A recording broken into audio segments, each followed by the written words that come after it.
All right, welcome back to another lecture. This will be the last section for Unit 1, and it's just a summary of stuff that we've already talked about, so there's nothing really new here. Let's get ready with our notes and everything to dig in, so make sure that you've downloaded the notes, downloaded the data set. We may have to compute an index of qualitative variation or two, so have that open. Hopefully you already have this saved and downloaded and you've already enabled the macros for it like we did in section 1.8. If you have to re-download this right now, you'll have to re-enable the macros and stuff. But anyway, at any rate, make sure to have that open. We'll use Art of Stat today. Both the Explore Categorical and Explore Quantitative Data tools. And we may have to do some number crunching, so go ahead and have a calculator open and ready to go. And without further ado, let's get into this section. So our goals in this unit were to, first of all, be able to describe and compare data sets. That's where we spent most of our time, right? We spent basically the first 8 sections doing that.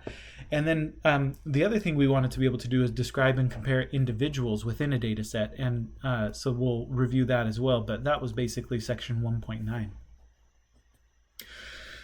So we'll review each of those in turn. So as far as describing and comparing data sets is concerned, there are 4 main things that we want to identify, right? We want to identify the shape of a distribution, its center, and its spread. And then once we've done those things, we'd like to identify any unusual values, right? Any outliers. When we're giving a description of a data set, we'll call it a data profile. And for me, when I ask you for a data profile, this is what I'm asking you for: the shape, center, and spread, as well as any outliers. When it comes to comparing data sets, we could look at these things, or we could just look at the things that are sort of the most important for us to look at. So, but let's review, okay? When I say to identify the shape of the distribution, what I mean is to first of all identify the variable type. Is it categorical or is it numerical? If it's categorical, then it doesn't have a shape, right? It's just a categorical variable. But if it's numerical, it could be skewed left or skewed right, or it could be it could be bell-shaped, it could be uniform, right? And so what we need to do in order to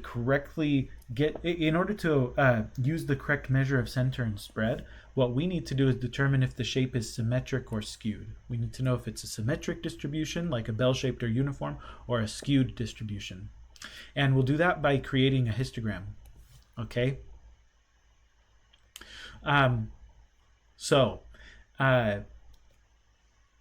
That's what we mean when we say to identify the shape, right? First, we want to describe the variable type, categorical or numerical. And then if it's numerical, we also want to identify its shape, symmetric or skewed.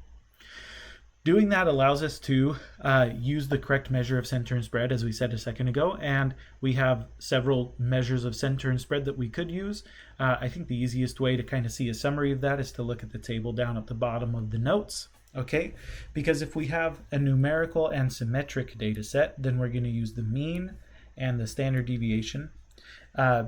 If the data set is numerical and skewed, then we'll use the median and the IQR. And then finally, if the data set is categorical, then we'll use the mode and the IQV, right? So those measures always go together. And just to maybe briefly summarize what we mean when we say measure of center and measure of spread, right? For a measure of center, we're trying to identify the typical value or the average value, right? This is like the average Joe in the data set, okay? For a measure of spread, we're trying to describe how much variety there is in our data set, okay? Now, once we've identified shape, center, and spread, then the only last thing we have to do is look for any outliers.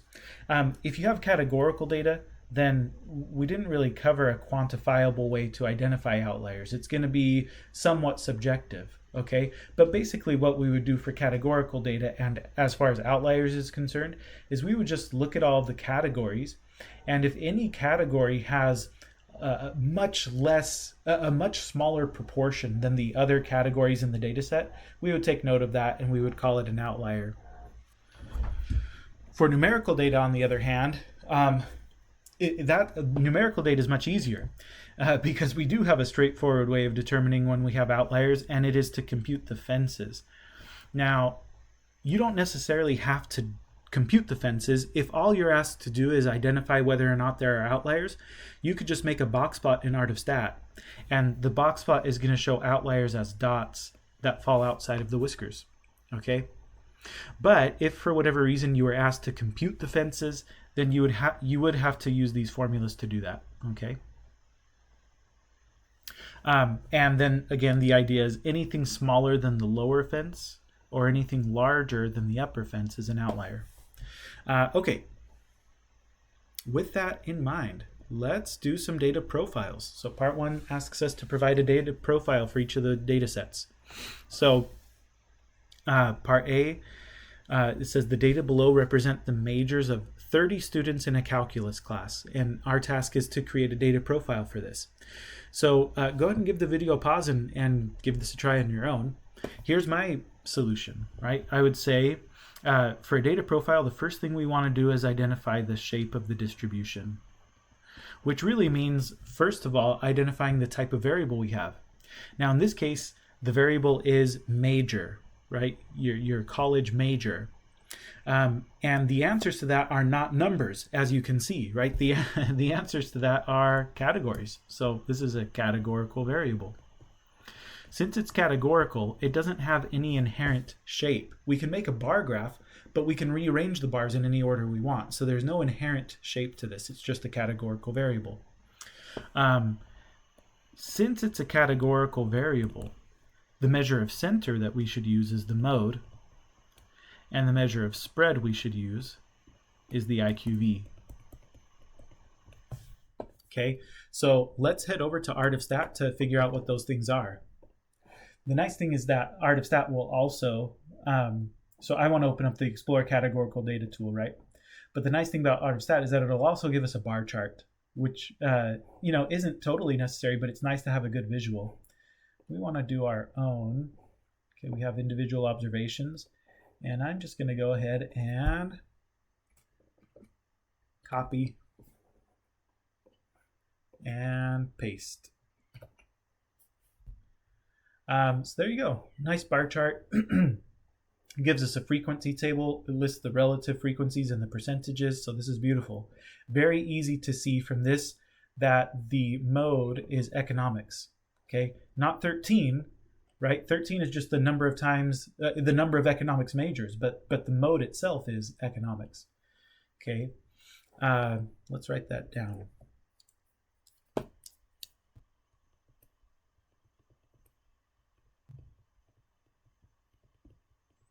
And then it's not necessary, we weren't asked to give the modal proportion here, but I think it's nice, right, to do so. The modal proportion is just the relative frequency, right? It's 0.433. If you wanted to do that calculation by hand, the way that they got that number is they took the frequency and divided it, the frequency of economics majors, and divided it by the total number of people, right? So that's how they got the 0.433. Oh, and this is approximate. These should be approximations. Anyway, so there's the mode. Now, you'll notice that Art of Stat does not help us with the IQV, right? It doesn't give us the IQV at all. So to do that, we'll have to use this tool, okay? And I've already copied and pasted the data into the tool. If you haven't done that yet, then you can copy from here and then paste into there. And we're going to go to View, and then Macros, and then View Macros. And I don't have a frequency table or a relative frequency table here, so I'm not going to choose either of these. I just want to calculate the IQV from raw data. So select Run, and there you go. If we round it to 3 decimal places, this is 0.903.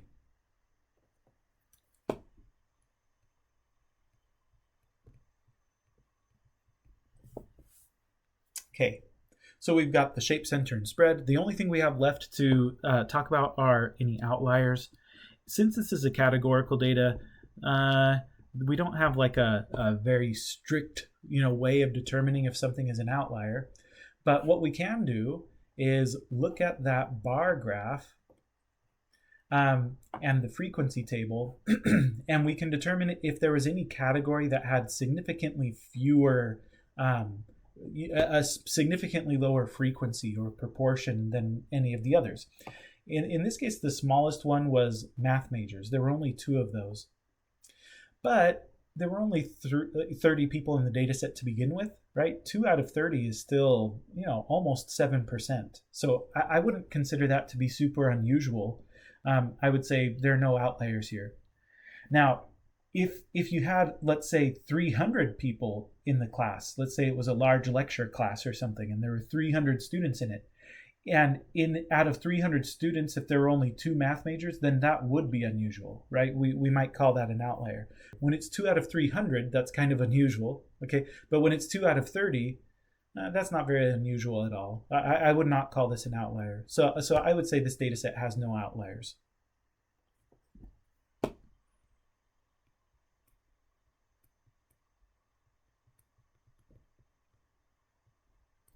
Okay.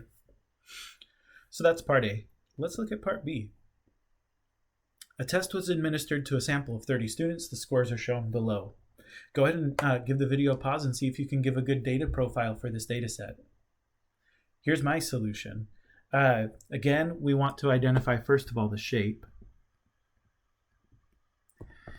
which requires us to first identify the type of variable that we have. These are scores, right? And they're numerical. These are not categorical, so this is numerical data.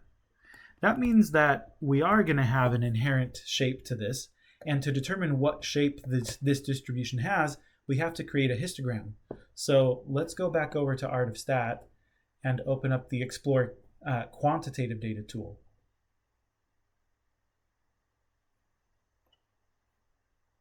Okay, and once again, I have my own data here. Okay, and let's copy and paste this data.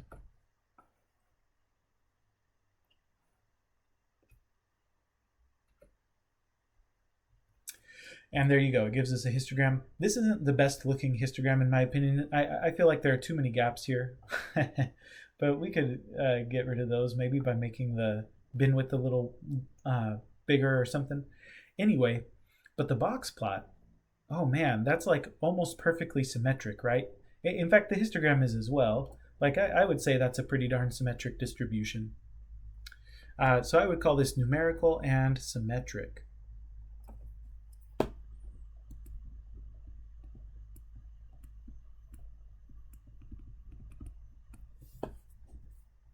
Okay, since it's a symmetric distribution, the measure of center that I should use would be the mean.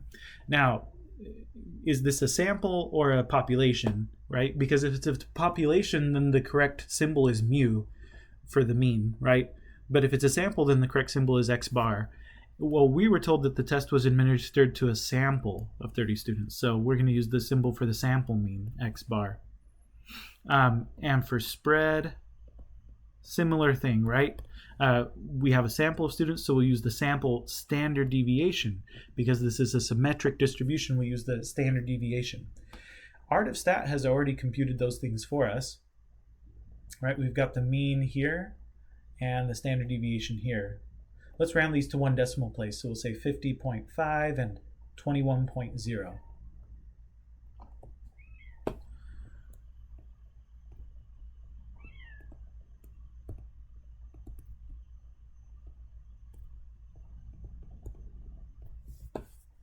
Okay, the only other thing we have left to do now is to identify any outliers here.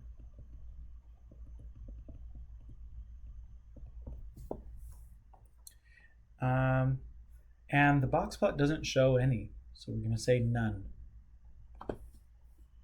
So once again, this particular data set doesn't have any outliers. Okay, moving on. By the way, I'm going to try to fly through these examples as quickly as I can because we've got a lot of examples to cover. It says, last semester, a professor tracked the seating habits of nearly 100 students and recorded their final grade. Compare the distributions of grades for students who sit in the front versus students who sit in the back. And so we're going to need to look at the data set, right, to get some sense for what they're talking about. This is example 2. Okay, so we have grades for students sitting in the front of the class versus grades for students sitting in the back of the class. So what we'll need to do is open up the, so I'm getting ahead of myself. I should mention that clearly this is categorical data, right? These are not, clearly this is categorical data. These are not numbers, they're categories. So we're gonna open up the Explore Categorical Data app. Now, this is a little bit frustrating for me because I would like to use the two categorical variables tool to do this, but when you use the two categorical variables tool, it wants you to put stuff into a contingency table first. You can put in raw data, but it has to be done in a certain way that's really kind of confusing. So we're not going to do that. We're just going to use the one categorical variable, and what we'll do is we'll just open up two of these. Okay. So then we'll put the grades for students who sit in the front into one of those tools.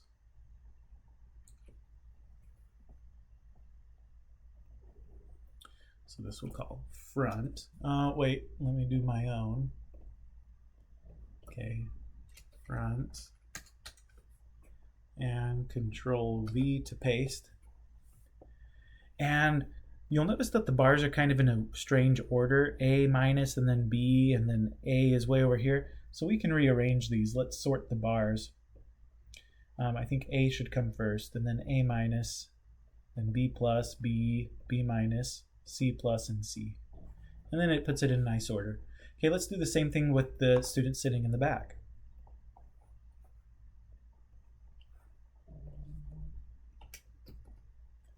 Control C. Individual observations. We'll say these are students in the back. And Control V to paste.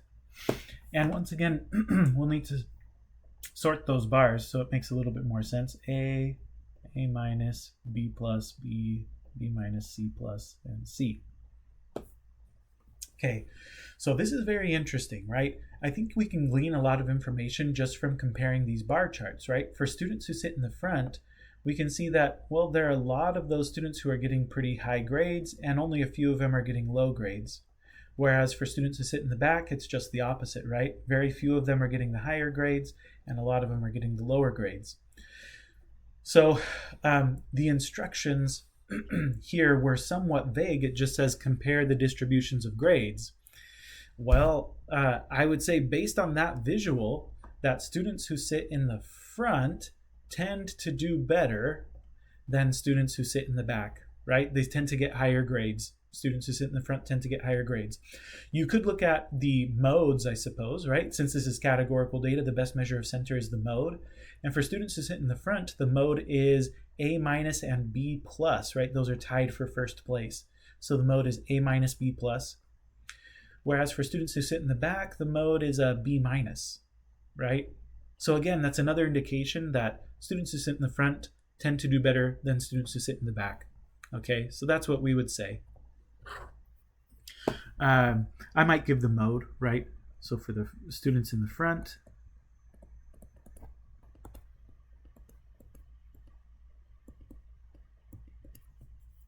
and for students who sit in the back,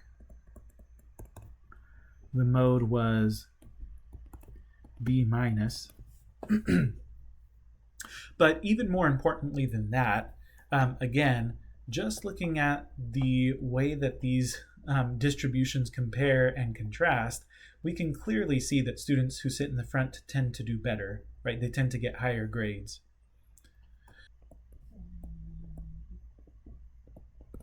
Okay.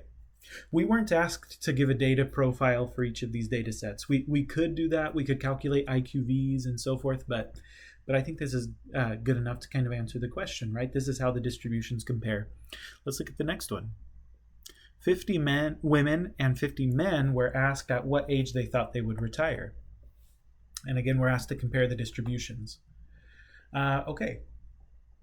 So for that, we're going to open up the Explore Quantitative Data app because ages are clearly numerical, right? Quantitative. So I'm going to go ahead and copy that data. This time I think it is probably useful to look at the several groups. I've got my own. And this is a retirement age, or projected retirement age. And then we've got women, men. And I'm going to paste the data for the women there. And let's go get the data for the men.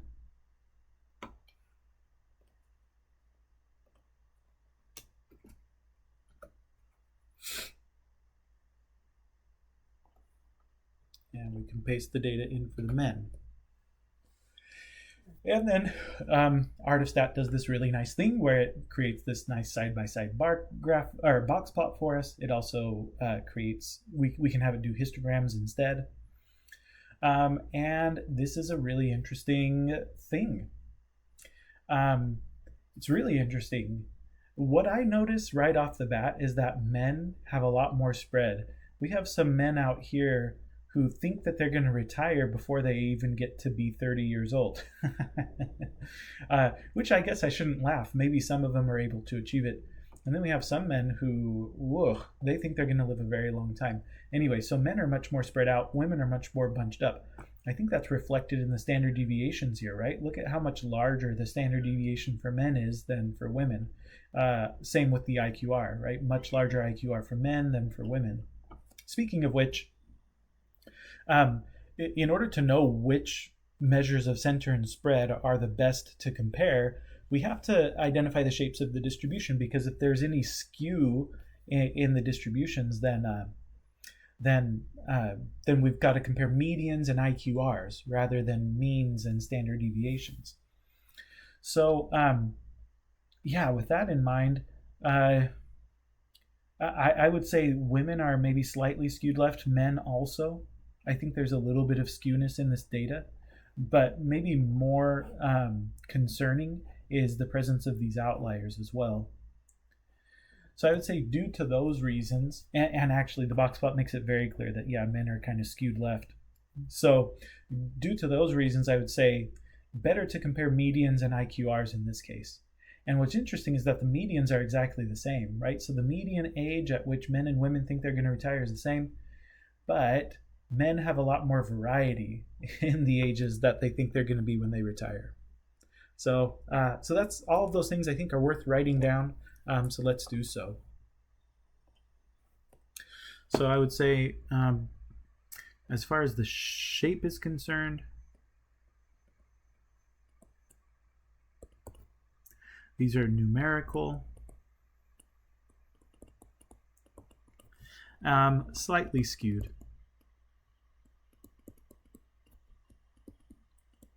I should say both of them are slightly skewed, right? It's possible you could have a distribution where one of them is symmetric and the other one is skewed, but in this case they're both kind of slightly skewed with outliers, right?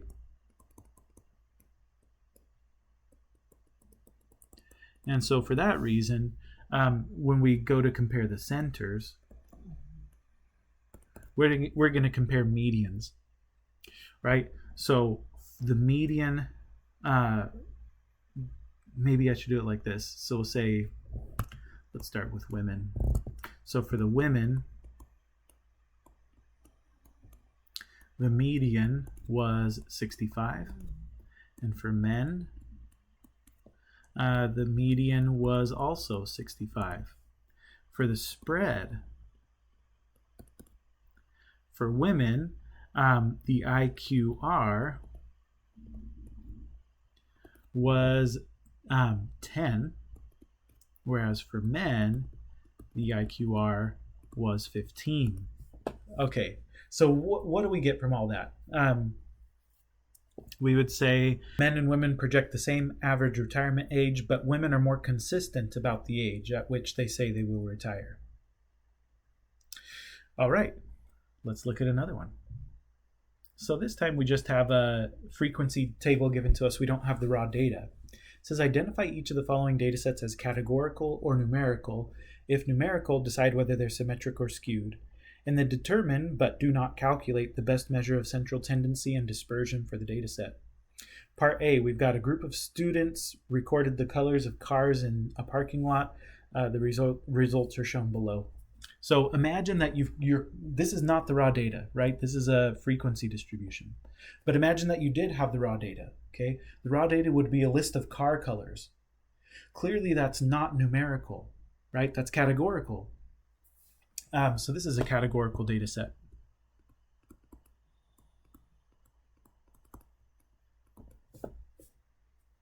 Okay, what else do we need to do? Oh, determine the best measure of center and spread. Well, since it's a categorical data set, the best measure of center is going to be the mode. And we weren't asked to compute the mode, but here it wouldn't be too hard, right? Because clearly the mode is silver, right? And then spread. Best measure of spread for categorical data is the IQV. All right, all there is to that one. Let's look at the next one. It says a disc golf club recorded the ages in years of its members. The results are summarized below. Okay, this time the variable in question is age, and that is a numerical variable, right? This is numerical.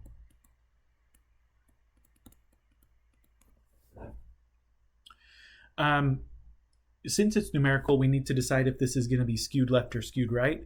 It might be somewhat difficult to tell just by looking at the frequency distribution, but if you squint just right, I mean, we could kind of roughly put together a little histogram, right? 15, 20, 25, 30,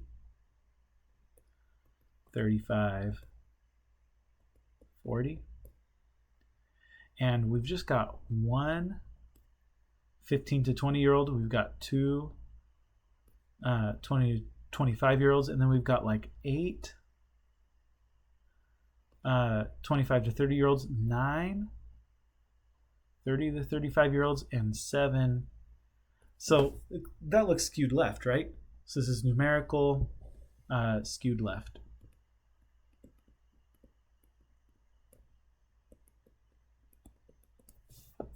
Well, since it's a skewed distribution, the best measure of center is going to be the median. And the best measure of spread is going to be the IQR. Again, we weren't asked to compute those, but we could actually, in this case, we wouldn't be able to get the exact values of those, but we could approximate them, right? We talked about how to do that, I think, in section 1.7. But that's it for part B. Let's look at the next one. Okay, so this time we don't have a frequency table, we just have a graph. It says identify the following variables as categorical or numerical. If numerical, decide whether they are symmetric or skewed. Calculate or approximate the best measure of central tendency. Okay. So in part A, we've got the weights of 15 newborn babies. Well, clearly weight is a numerical variable. And moreover, this distribution looks pretty darn symmetric. Which means that the best measure of center is going to be the mean. And the best measure of spread is going to be the standard deviation. We weren't asked to identify that, but maybe I will, just for fun, right? The best measure of center would be the mean, x bar. And the best measure of spread would be the standard deviation, s. Now, we were, in this case, asked to approximate the best measure of center, so let's try to approximate the mean. In order to do that, I think what we would need to do is try to recreate as best we can what the original data set would have looked like, right? So we have one individual in this, represented by this bar, who weighed between 2 and 2.5 kilograms at birth. We don't know exactly what the weight was. We just know it was somewhere between 2 and 2.5. So the best guesstimate would be that it was like right in between, 2.25. So we had one individual who was 2.25 kilos. Okay. And then we had 3 individuals who weighed somewhere between 2.5 and 3 kilos. Again, we don't know exactly what their weights were, but the best estimate would be 2.75, since it's right smack dab in the middle. Any of the underestimates will counterbalance the overestimates, and so that should be fine. So we have 3 copies of 2.75. Instead of writing it down 3 times, I'm just going to say times 3. Okay. And then we've got 5 copies of 3.25, right?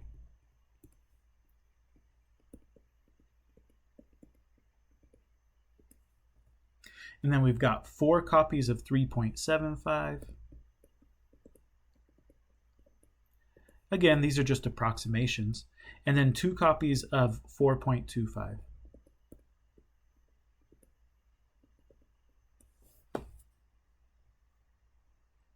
Okay. So with that, then, I think we can give an approximation for the mean, right? The mean is going to be approximately the sum of all of these things, right?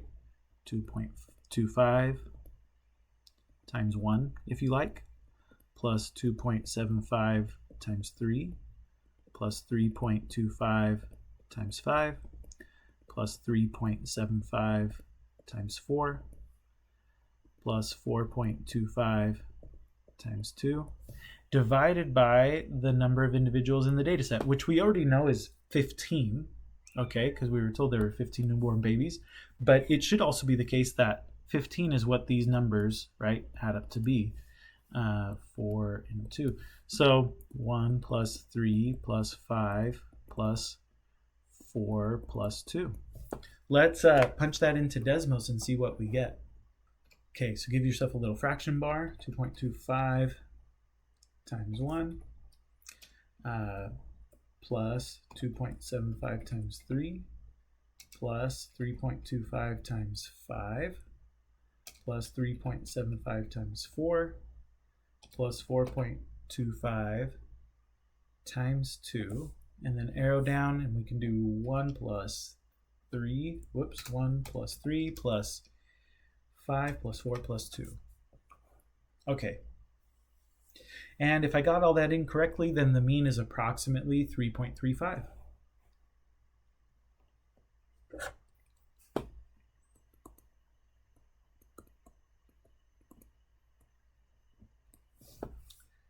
.35. So that's right about here, just over 3.25, right? Which makes sense. It looks like it's pretty much right smack dab in the center of the distribution. Okay, that's part A. Let's look at part B. It says a group of students was asked what their dream job was. Their responses are summarized in their responses are summarized below. Okay, and we're supposed to identify whether this is categorical or numerical. Well, dream job, when somebody asks you what's your dream job, you're not going to say 24, right? You're not going to give a number. You're going to give a category, right? You're going to say, well, my dream job is to be an actor or an athlete, right? So this is a categorical variable. Don't let the fact that there are numbers here and here confuse you, right? Don't confuse the categories for the counts, right? This is just the number of students who answered actor, right? But their response was not 26. Their response was actor. Okay, so this is a categorical data set. Since it's categorical, the best measure of center would be the mode, which we weren't asked to compute, but it would be pretty easy. Don't be confused. The mode is not 13. Okay, the mode is the category that occurs most frequently. So that would be athlete, right?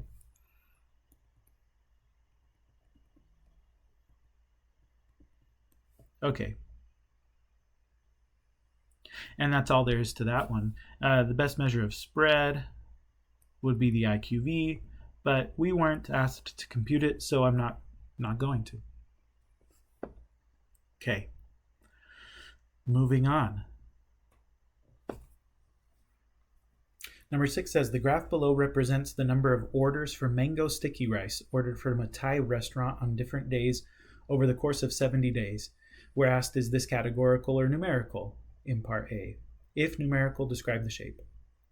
Well, the number of orders, right? The number of orders is clearly numerical. So this is a numerical data set. Now here we're looking at a box plot, but it's been oriented vertically rather than horizontally like we're used to seeing it. But you can imagine just taking this box plot and kind of rotating it, right? Rotating it clockwise. And then this would be kind of on the left-hand side. This would be on the right-hand side. Okay. Anyway, so if you do that, then we should be able to answer what kind of shape this is, because it looks like, again, imagine that you've rotated this picture clockwise. This part looks like it's been stretched out. It doesn't look symmetric. It looks like it's been skewed. And in particular, it's been skewed, in the downward direction. But if we rotated it, it would be skewed right in the left. It would be skewed in the left direction. So I think this is a skewed left distribution. So it's numerical, skewed left. Okay. We're asked to estimate the mean and the median. Which of those is a better measure of center for this distribution? Well, we didn't really talk about this, but sometimes box plots will label the mean with an X. So in this case, the mean is pretty much 55, I think, right?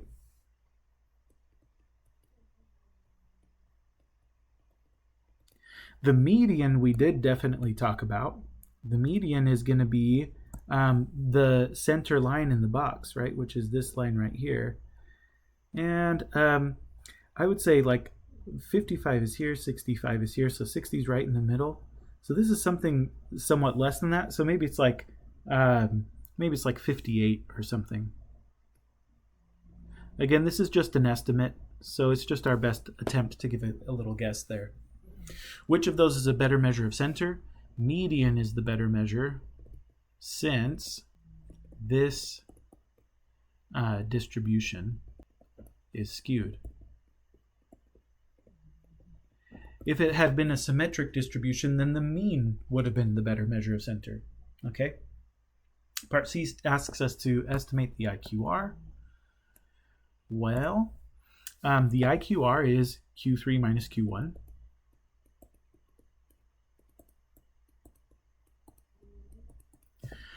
And we can see Q3 and Q1 in the box plot. Q3 is the top of the box, and Q1 is the bottom of the box, okay? So I would say Q3 is maybe something like 64, because it looks like it's just slightly less than 65. And Q1 looks like it looks like maybe it's about 49, because it's not quite in the center, so I wouldn't call it 50. I would say it's a little lower than that, so maybe like 49. Okay, and I think that's 15. Part D, are there any outliers in the distribution? Yes. Yes, there are 3.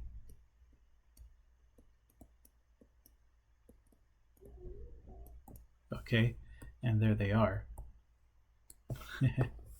Okay, so that's it for number 6. Number 7. A randomly selected group of 90 students was asked what their favorite day of the week was. Is this categorical or numerical? Well, clearly it's categorical, right? If somebody asks you your favorite day, you're not going to say 94.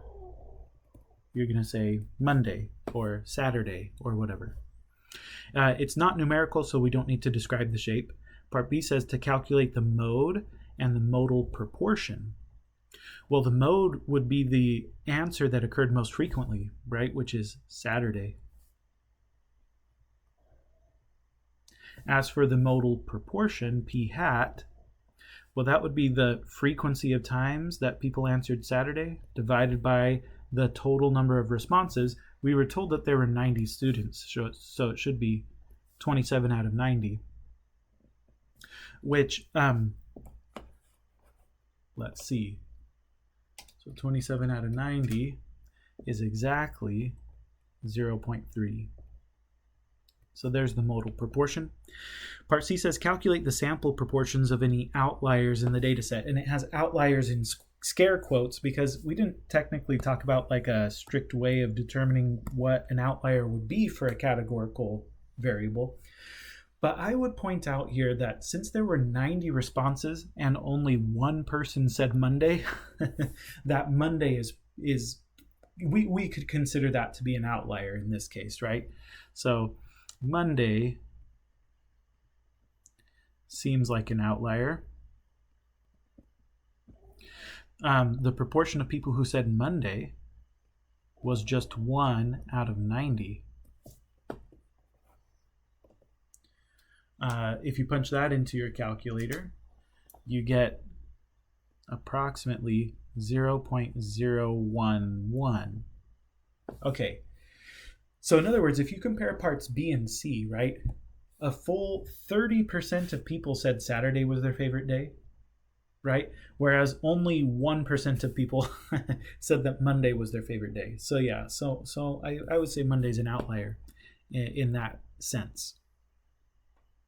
Okay, so that'll do it for describing and comparing data sets. So next, let's just briefly review what we talked about in 1.9 about describing and comparing individuals within data sets. Here, the primary tools that we have are percentiles and z-scores. And to compute percentiles, we're going to use these functions in Excel. Okay, to compute z-scores, we'll use this formula, right? This formula is the same formula. It's just here we have population parameters, whereas here we just have sample statistics. We also talked about the empirical rule and how that kind of ties concepts together. 68% of the data are going to be within 1 standard deviation. 95% of the data are going to be within 2 standard deviations, and so forth. Let's just look at some examples. Okay, so number 8 says, the data for example 8 represent the IQ scores of 50 randomly selected students. Calculate and interpret the percentile rank of the student with an IQ of 109. Okay, let's head over to Excel. I think I'm done with this stuff for now. I think I'm also done with this guy. Okay, but here, okay, we're on example 8. I want to compute the percentile rank of the student with an IQ of 109. So I'm going to click on an empty cell and then type equals percent rank. And remember, we want percentrank.exe. Then I'm going to select the data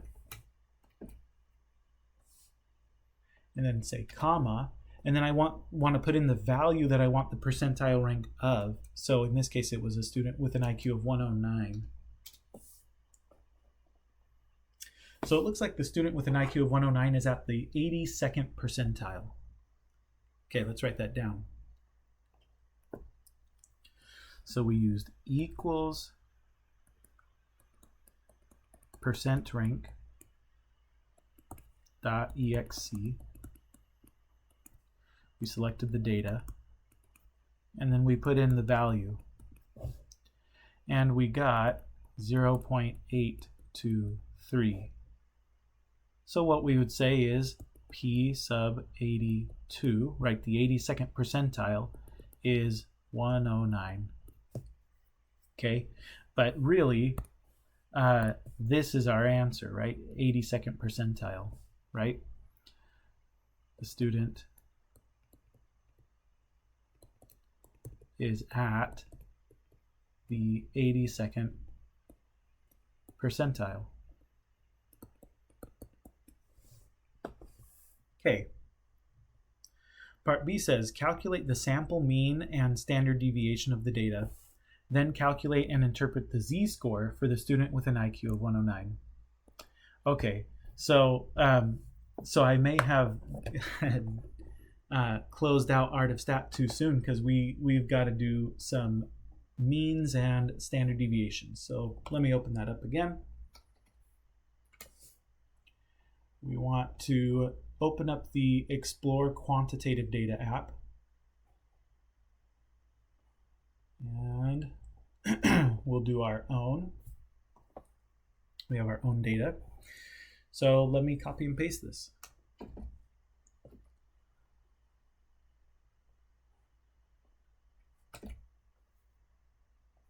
Okay, so mean is 99.24, standard deviation is 9.72. So from Art of Stat, I got a mean of 99.24 and a standard deviation of 9.72. So now to give the z-score for this student, we would say z equals x minus x bar over s. Okay, x is the observation, right? So it would be 109 minus 99.24. Note, by the way, that this student has a larger IQ score than average, okay? And then divide by 9.72. How much larger? Well, let's take a look. So it's going to be 109 minus 99.24 divided by 9.72. So that's almost exactly 1. If we round this to 2 decimal places, it's 1.00. So this student is 1 standard deviation above the mean. Okay, which means that they would be, according to the empirical rule, they would be at about the 84th wait, let me think. Yeah, at about the 84th percentile. And so what we got in part A saying that they were at the 82nd percentile, that's a pretty close estimate, right? That's pretty good.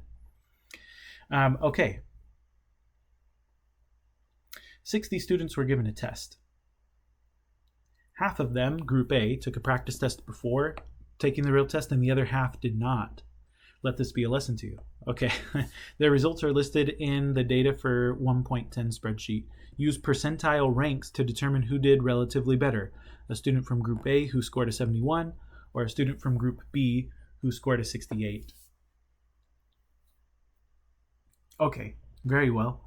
So for student A, we want to know their percentile rank. So we'll use the equals percent rank .exe. Then we're gonna highlight the data from group A, and then we're gonna put in group A's test score, which was a 71. Okay, we'll do the same thing for student B. Okay. Of course, note that for student B, we'll use the data from group B, and we'll put in student B's test score, which was a 68. Okay, let's head over to the data and work this out.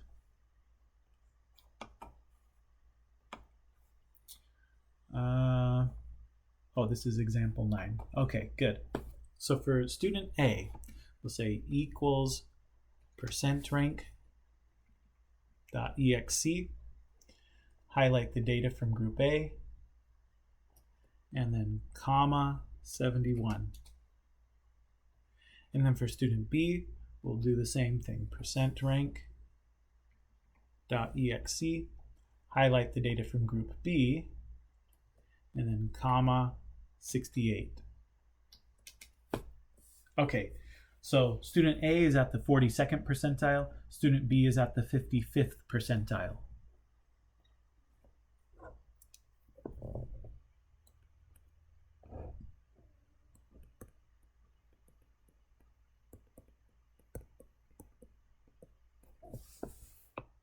So what this means is that student B did relatively better than student A, even though student A got a higher score. But student A was from the group that took a practice test, right? So among students who did not take a practice test, student B did better than student A did among students who took the practice test. Okay, so let's write that down. Who did relatively better? Student B did better among students who did not take a practice test.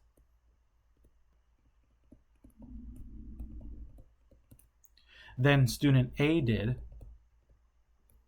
among students who did take a practice test.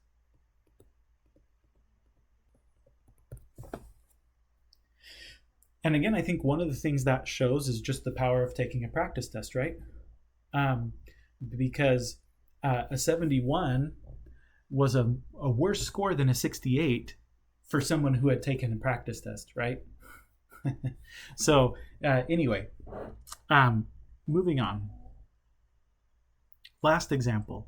It says men have heights with a mean of 69.1 inches and a standard deviation of 2.8 inches.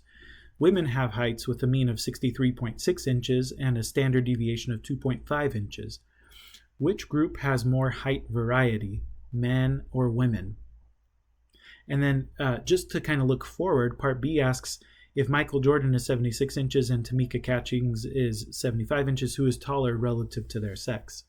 The reason that I wanted to read both of those to you is to just compare and contrast that in part A, we're being asked to compare groups. Which group has more height variety? Whereas in part B, we're asked to compare individuals, okay? So for part A, to decide which group has more height variety, what we would want to do is compare the appropriate measure of spread for those two groups. And we were told that the standard deviation for men is 2.8 and the standard deviation for women is 2.5. So there you go, right? So we would say men have more height variety.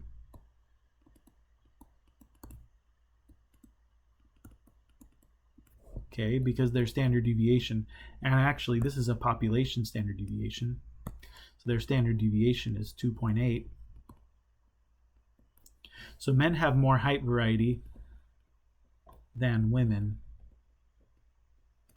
right? Their standard deviation is 2.5. Okay. So now for part B, if Michael Jordan is 76 inches and Tamika Catchings is 75, who is taller relative to their sex? So now we're asking which individual is taller? Like, is Michael Jordan is clearly taller than Tamika Catchings, but is his height among men more than Tamika Catchings' height among women, right? So to do that, if we had raw data, we could use their percentile ranks like we did in example 9. But we don't have raw data. What we do have is the mean and the standard deviation, and that will allow us to compute their z-scores. And so we'll compare their z-scores, and whoever has the larger z-score is relatively taller. So let's do that.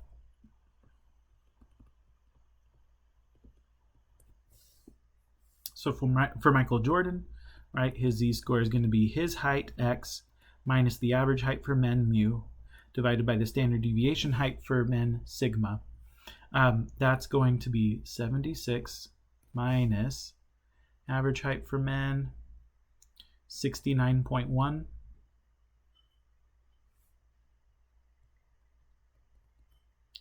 divided by the standard deviation height for men of 2.8. And for Tamika, it's going to be similar, right? The z-score is her height, x, minus the mean height for women, divided by the standard deviation height for women. So that's going to be her height is 75. The mean height for women is 63.6. And the standard deviation height for women is 2.5. Okay, let's go head over to Desmos and punch those in. So for Michael Jordan, 76 minus 69.1 divided by 2.8 is about 2.46. And for Tamika, we've got 75 minus 63.6 divided by 2.5.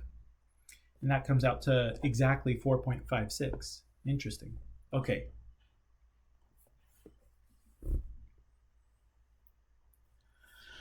So Michael Jordan's z-score is about 2.46.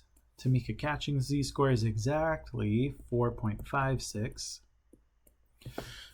So they're both really, really tall. Remember, the empirical rule predicts that 95% of observations are going to be within 2 standard deviations of the mean. So Michael Jordan is in the top 2.5% of men for height. So that's really tall, right? But Tamika Catchings, she is a freak of nature among women, right? She's very, very tall for a woman. So relatively speaking, or maybe we'll say relative to sex, relative to their sex, Tamika is taller than Michael, right? Tamika's height among women is much more than Michael's height among men. Again, they're both very tall, but Tamika Catchings is incredibly tall for a woman. So even though Michael Jordan is absolutely taller, right? He's an inch taller, but compared to relative to their genders, Tamika Catchings is very, very tall. Okay, that will do it for this section. Thank you for hanging in there. I know it's another long one, but nothing new, just kind of a review, and hopefully this will help you to prepare for Test 1.